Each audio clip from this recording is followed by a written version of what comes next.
தமிழ்நாடு முதலமைச்சர் ஐயா அவர்களுக்கு என் பணிவான வணக்கம். என் பெயர் முத்துகிருஷ்ணன். நான் முற்றிலும் கண் பார்வையிழந்த மாற்றுத்திறனாளி.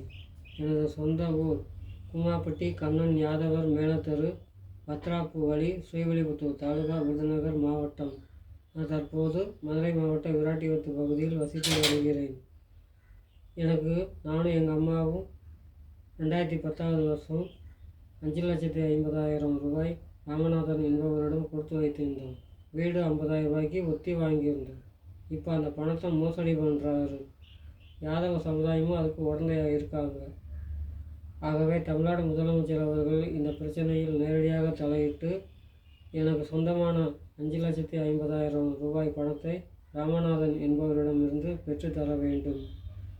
இந்த வீடியோவை பார்க்குற தமிழ்நாட்டு மக்கள் மற்றும் ஊடக நண்பர்கள், யூடியூப் சேனல்காரங்க அத்தனை பேரும் சேர்ந்து எனக்கு தமிழ்நாட்டோட முதலமைச்சரோட நேரடி பார்வைக்கு ஷேர் பண்ணி விட்டு எனக்கு இந்த பிரச்சனைக்கு ஒரு முடிவு சொல்லுங்கள். ஆகவே தமிழ்நாடு முதலமைச்சர் அவர்கள் இந்த பிரச்சனையில் நேரடியாக தலையிட்டு ராமநாதன் என்பவரிடமிருந்து அந்த பணத்தை எனக்கு பெற்று தர வேண்டும்.